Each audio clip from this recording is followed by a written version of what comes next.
Okay, folks, welcome to the first of the three bonus classes that I'm teaching on this course, where I will be going deep into the nakshatras and their connection to every zodiac sign.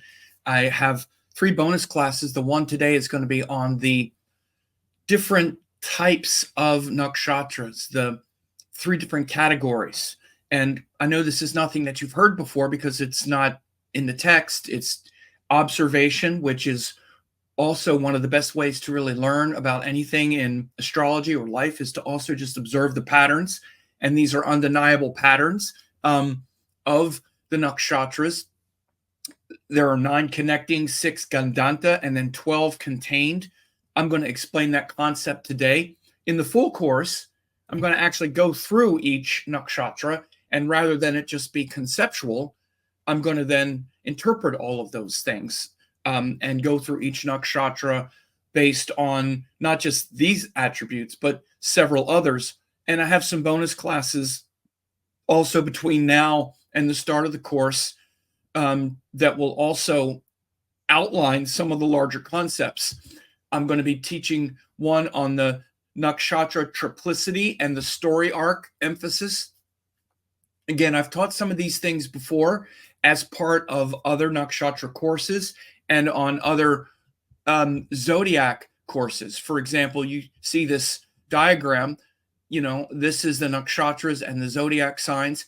The triplicity means the 3 sections of the zodiac, from Aries to Cancer, Leo to Scorpio, and Sagittarius to Pisces. There are stories and mythological connections that really nail down each of the 3 sections of the sky as well. The Aries Cancer section shows the story of creation, pre-embodiment. Leo Scorpio shows embodied creation, life on Earth, and then this should say Sagittarius to Pisces shows the transcendent story of the soul's liberation. So I'll be doing a bonus class on that as well on Sunday, this upcoming Sunday, the 27th.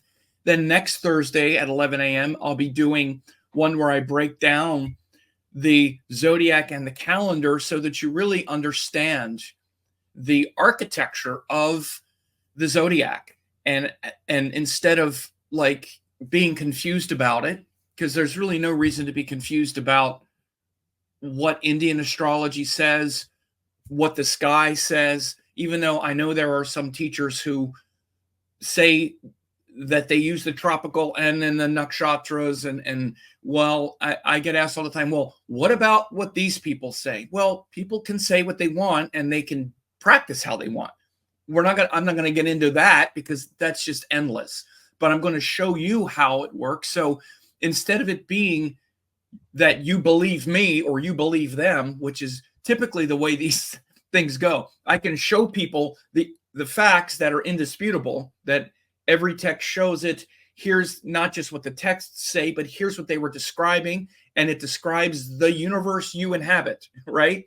And they'll still say, well, so what about this person? It doesn't really matter. It's like saying, there's the sun.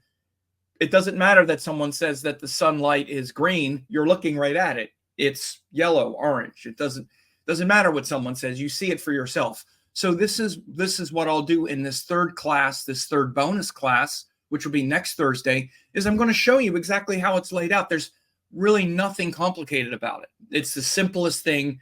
Frankly, it's like, 5th grade astronomy, but it's also complicated.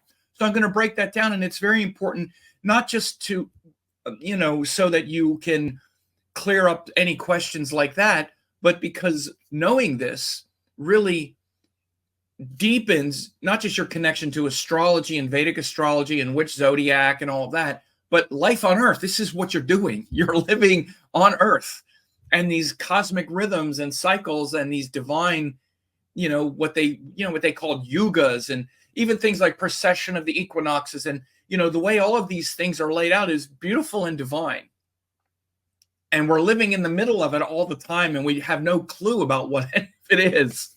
So we really should. And in the ancient times, they did. They understood this. There was no confusion around any of this stuff. The architecture of the sky was known, explained correctly, used correctly, so you'll understand it. So So these 3 bonus classes are really a great prelude to the weekend course, where I'm going to be breaking down each nakshatra relative to these stories, relative to these different classifications, and really so that you can know for certain that each section of even each zodiac sign is different than the other one relative to the nakshatras. Again, Aries isn't just one sign. It's, 1320 Ashwini, Bharani, and then the last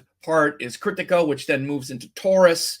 And again, how those things work together. So everybody have all their planets in signs and nakshatras.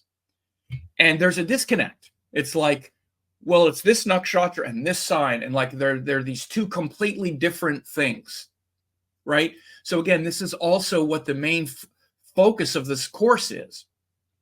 Because the other thing that happens when you pull them apart and you say, well, but the zodiac signs are this and the nakshatras are this, and they're not integrated, then many things stop making sense, right? The nakshatras make sense in those zodiac signs, and we'll start breaking that out today when we look at these 3 different types of nakshatras.